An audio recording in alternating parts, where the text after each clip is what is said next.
ನಮಸ್ಕಾರ ವೀಕ್ಷಕರೇ, ವಾತ್ಸಲ್ಯ ಪಾಕಶಾಲೆಗೆ ತಮಗೆಲ್ಲ ಸ್ವಾಗತ.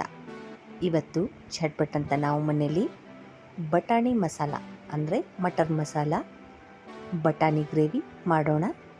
ಇಲ್ಲಿ ನಾನು ಒಂದು ಟೊಮೆಟೊ, ಹಾಗೆ ಒಂದು ಬೇಯಿಸಿದ ಆಲೂಗಡ್ಡೆ, ಒಂದು ದೊಡ್ಡ ಈರುಳ್ಳಿ, ಹಾಗೆ ಒಂದು ಬೆಳ್ಳುಳ್ಳಿ, ಕರಿಬೇವಿನ ಸೊಪ್ಪು ಇದನ್ನೆಲ್ಲ ಹೆಚ್ಚಿಕೊಂಡು ಮಿಕ್ಸಿ ಜಾರ್ಗೆ ಹಾಕ್ಕೊಂಡು ಚೆನ್ನಾಗಿ ನುಣ್ಣಗೆ ರುಬ್ಕೊಳ್ತಾ ಇದ್ದೀನಿ.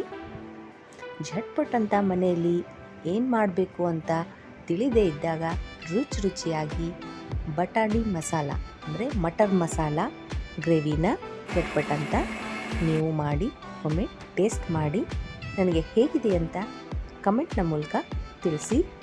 ಈಗ ಎಲ್ಲನೂ ರುಬ್ಕೊಂಡು ಒಂದು ಕಡಾಯಿಗೆ ಎಣ್ಣೆ ಬಿಸಿ ಮಾಡಿಕೊಂಡು ಸಾಸಿವೆ, ಜೀರಿಗೆ, ಕರಿಬೇವಿನ ಸೊಪ್ಪು, ಅರಿಶಿಣದ ಪುಡಿ ಇದನ್ನೆಲ್ಲ ಹಾಕಿ ನಾವು ರುಬ್ಬಿಟ್ಕೊಂಡಿರೋ ಗ್ರೇವಿನ ಇದಕ್ಕೆ ಸೇರಿಸಿ ಚೆನ್ನಾಗಿ ಫ್ರೈ ಮಾಡ್ಕೋಬೇಕು.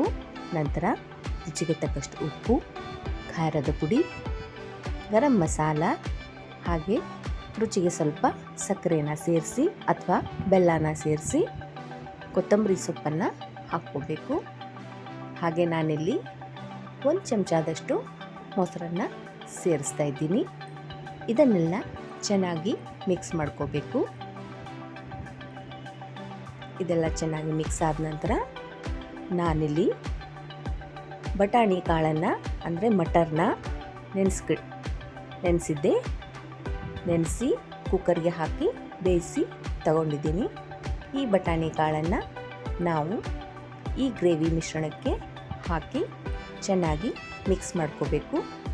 ನೀವು ಇಲ್ಲಿ ಫ್ರೋಝನ್ ಮಟರ್ನ ಕೂಡ ಯೂಸ್ ಮಾಡ್ಕೋಬೋದು. ಮನೆಯಲ್ಲೇ ಇರೋ ಕೆಲವು ಸಾಮಗ್ರಿಗಳಲ್ಲಿ ರುಚಿಕಟ್ಟಾಗಿ ಮಟರ್ ಮಸಾಲಾನ ಹೇಗೆ ಮಾಡಬೇಕು ಅನ್ನೋದನ್ನು ನಾನು ಹೇಳಿದ್ದೀನಿ. ನೀವು ಮಾಡಿ ನೋಡಿ.